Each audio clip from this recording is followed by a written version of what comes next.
Hello everyone, कैसे हैं आप सब। स्वागत है आपका हमारी एक और नई यूट्यूब वीडियो में।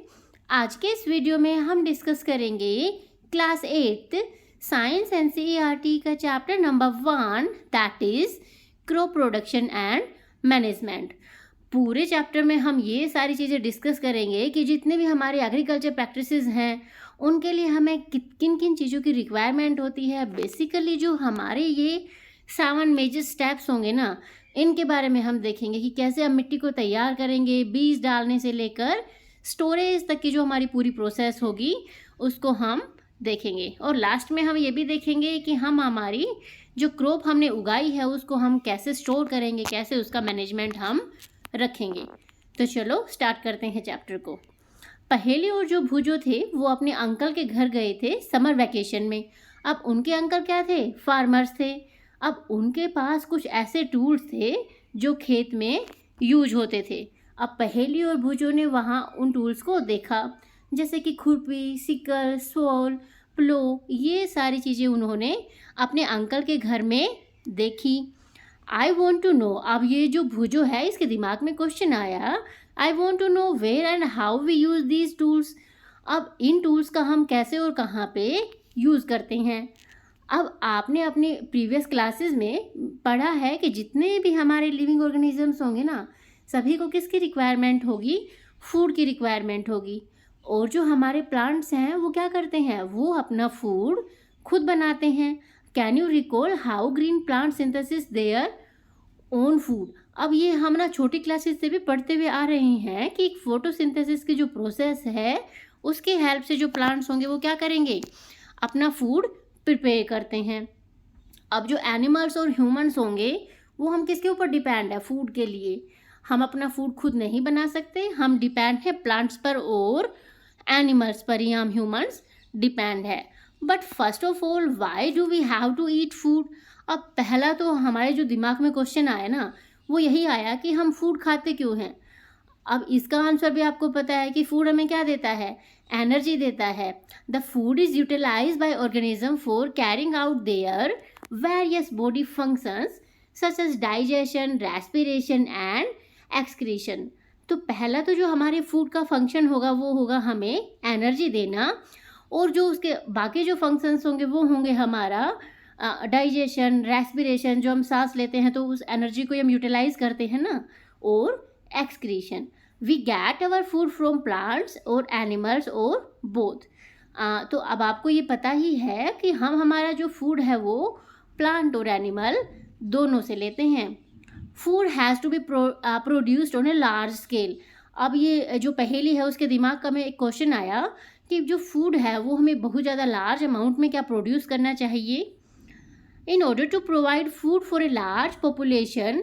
अगर आप सभी को पता ही है कि जो हमारी पॉपुलेशन है, हमारी जनसंख्या है, वो क्या है?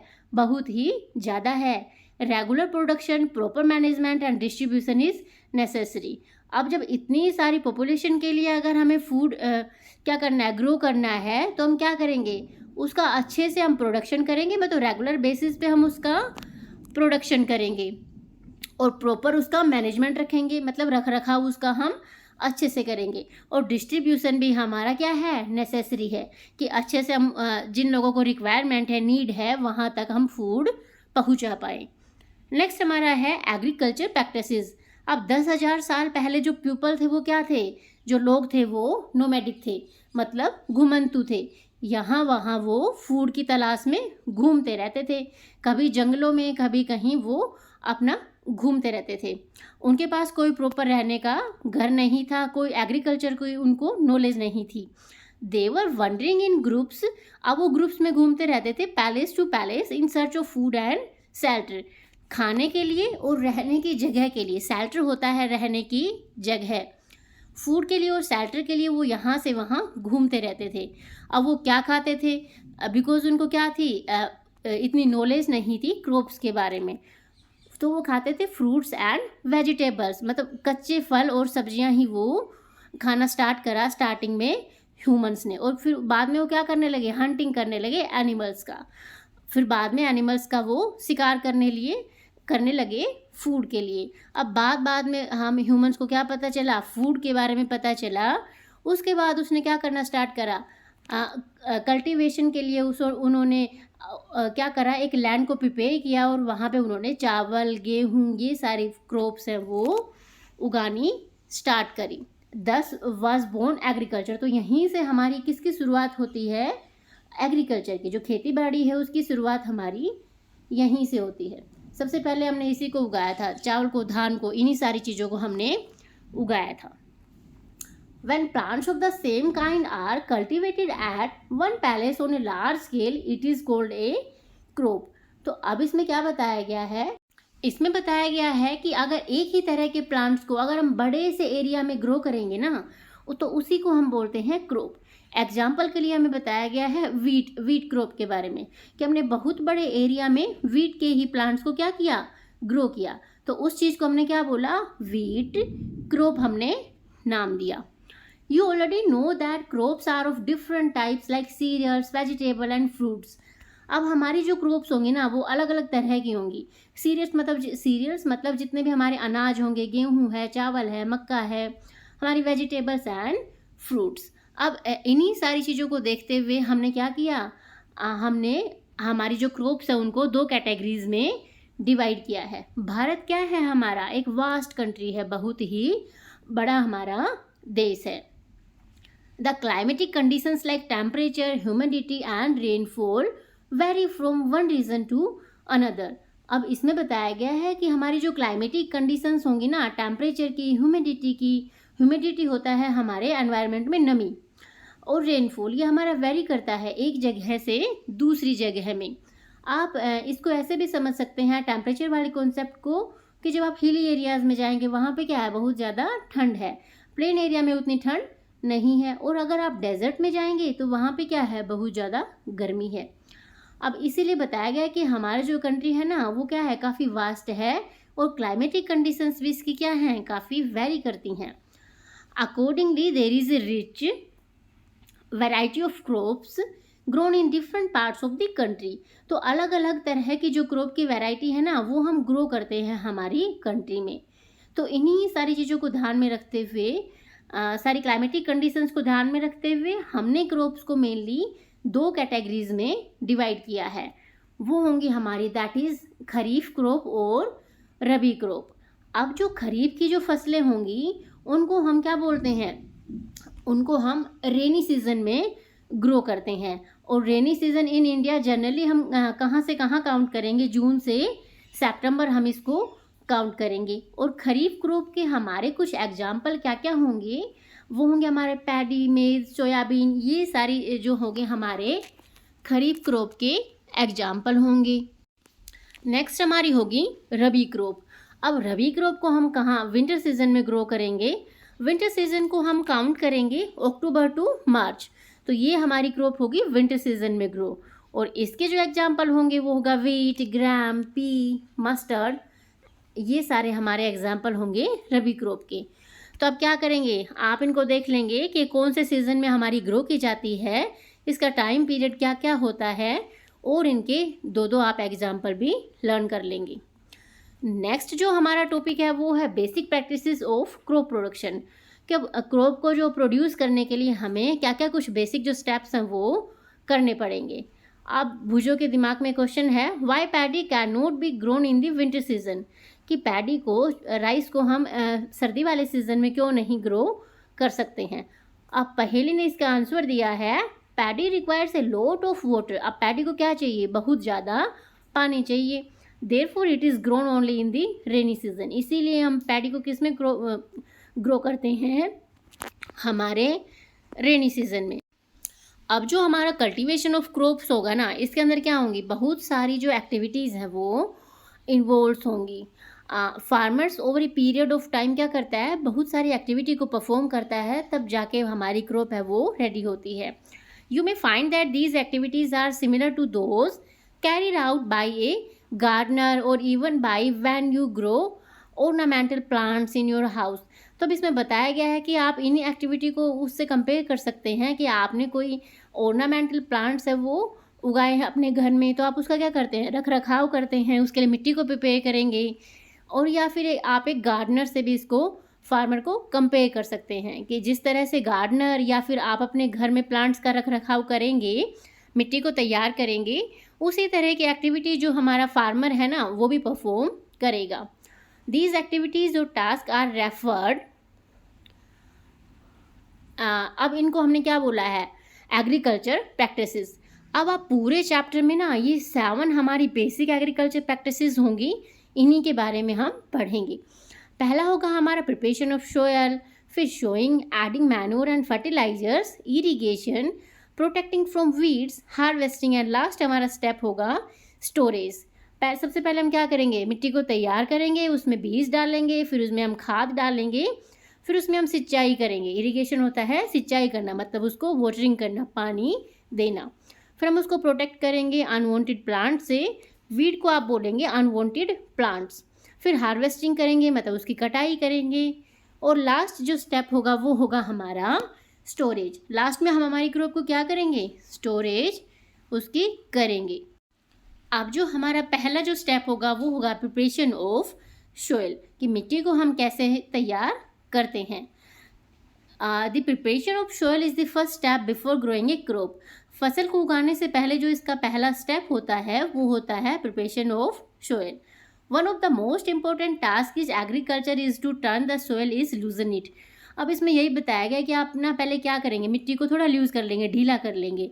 अब ये क्या होता है, अब ये हम क्यों करते हैं, ताकि जो हमारी प्लांट्स की जो रूट्स है ना वो क्या कर पाएँ, अंदर तक पेनिट्रेट कर पाएँ मिट्टी में। The loose soil allow the roots to breathe. अब ये क्या होगा, अगर हम मिट्टी को लूज़ कर लेंगे तो उसमें हमारी जो रूट्स होंगी ना प्लांट की, उसको सांस लेने में, ब्रीथ लेने में क्या होगी, आसानी होगी, और वो डीप अंदर तक सोइल में जा पाएंगे। अब why does the loosening of soil allow the roots to breathe easily. अब भाई ये पूरी प्रोसेस क्या है, ये भाई कैसे जो लूजनिंग ऑफ सोइल है वो अलाउ करता है रूट्स को ब्रीथ करने में, सांस लेने में। The लूजन soil help in the growth of earthworm. अब इसमें बताया गया, इसका आंसर दिया गया है, जो हमारा ये क्वेश्चन है ना इसका हमारा आंसर दिया गया है। अब जो लूजन मिट्टी होगी ना वो क्या करेगी, उसके अंदर हमारे माइक्रो ऑर्गेनिजम्स होंगे, माइक्रोब्स होंगे, जैसे कि अर्थवॉर्म होगा, वो क्या होगा, ग्रो होगा, और वो क्या करेगा, मिट्टी को लूज करने का काम करेगा। These organism are friends of farmer since they further turn and loose the soil and add humus to it. अब जो हमारे अर्थवॉर्म्स होंगे वो क्या करते हैं, मिट्टी को लूज करने का काम तो करते ही हैं, ये क्या हैं, फार्मर्स के फ्रेंड हैं। फार्मर के ये अर्थवॉर्म क्या होंगे, फ्रेंड्स होंगे। नेक्स्ट हमारा चैप्टर ना इसी के बारे में होगा, माइक्रो ऑर्गेनिजम्स फ्रेंड्स एंड फोए, ऐसा कुछ करके हमारा नेक्स्ट इसका चैप्टर रहने वाला है। तो बाकी की चीज़ों को आप उसमें डिटेल में जान लेंगे। But why the soil need to be turn and loosen. अब मिट्टी को क्या ज़रूरत है भाई ऐसे लूज करने की। अब आपने प्रीवियस क्लास में पढ़ा है कि जो मिट्टी के अंदर क्या होते हैं, मिनरल्स होता है, वाटर है, एयर है, एंड सम लिविंग ऑर्गेनिजम्स होते हैं। In addition dead plants and animals get decompose by soil organisms. अब जो डेड प्लांट्स होंगे ना और एनिमल्स होंगे वो डिकम्पोज हो जाएंगे, मतलब गल सड़ जाएंगे बाय सोइल ऑर्गेनिजम्स। मिट्टी में जो ऑर्गेनिजम्स प्रेजेंट है उनके द्वारा उनको गला सड़ा दिया जाएगा। अब इससे क्या होता है, हमारी मिट्टी को क्या मिलता है, न्यूट्रिएंट्स मिलते हैं, and in the dead organisms are released back into the soil. These nutrients are again absorbed by plants. अब इन dead organisms से जो हमारी मिट्टी को nutrients मिला ना वो हमारे plants क्या कर लेंगे, absorb कर लेंगे। Since only few centimeters of the top layer of soil supports plant growth. अब इसमें यही बताया गया है कि जो हमारी कुछ सेंटीमीटर की जो लेयर होती है ना मिट्टी की, मतलब आप ऊपर वाली जो लेयर होगी ना वही क्या करती है, प्लांट को सपोर्ट करती है उसकी ग्रोथ में। Turning and loosening of soil bring the nutrient rich soil, मतलब उसको क्या करते हैं, पलटते हैं हम बेसिकली ना मिट्टी को, तो वो क्या हो जाती है, उसकी जो न्यूट्रिएंट रिच वो सोयल है वो उसके टॉप लेयर पे आ जाती है। Plants can use these nutrients. अब जो हमारे प्लांट्स होंगे वो क्या कर लेते हैं, इन न्यूट्रिएंट्स को यूज़ कर लेते हैं। दस turning and loosening of soil is very important for cultivation of crops. तो अब यही बताया गया है कि मिट्टी को पलटना, उसको लूज़ करना हमारा क्या है, एक इम्पोर्टेंट कल्टीवेशन ऑफ क्रॉप का एक पार्ट है, एक हिस्सा है। और ये ऐसा हम क्यों करते हैं, ताकि हमारी जो मिट्टी में जो जड़ें हैं ना प्लांट्स की वो नीचे तक पेनिट्रेट कर पाएँ और इजीली सांस ले पाएँ और हमारे प्लांट्स को क्या मिले, न्यूट्रिशन मिलता रहे। नेक्स्ट हमारा होगा the process of loosening and turning of the soil is called tilling और प्लोइंग। अब इसको आप याद रखेंगे कि ये जो पूरी प्रोसेस हमने अब तक पढ़ी, loosening and turning of the soil, इसको हम क्या बोलेंगे? टिलिंग और ploughing. This is done by the using a plough. अब प्लोइंग से आपको इंडिकेट हो रहा है कि इसको हम किस इंस्ट्रूमेंट की हेल्प से करेंगे? प्लो की हेल्प से। प्लो को हम हिंदी में बोलेंगे हल। पहले जो हमारे हल हुआ करते थे ना, प्लो होते थे हमारे वुड के और आयरन के। If the soil is very dry, अगर मिट्टी बहुत ज़्यादा क्या है, सूखी है, उसमें मॉइस्चर नहीं है, नमी नहीं है, तो हम क्या करेंगे? हम उसको वाटरिंग करेंगे प्लो करने से, प्लोइंग से पहले। द प्लोड फील्ड में हैव बिग क्रैम्प्स। अब जो मिट्टी के क्या हो जाते हैं, बड़े बड़े उसमें ठेले से बन जाते हैं of soil called crumbs. It is necessary to break these crumbs. मतलब बेसिकली आपका क्या मतलब पूरी प्रोसेस है कि आपको क्या करना है?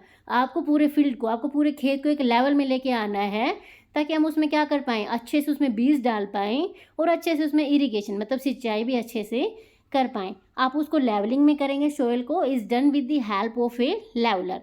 अब ये भी एक इंस्ट्रूमेंट है लेवलर हमारा, इसको हम यूज़ करते हैं फील्ड में।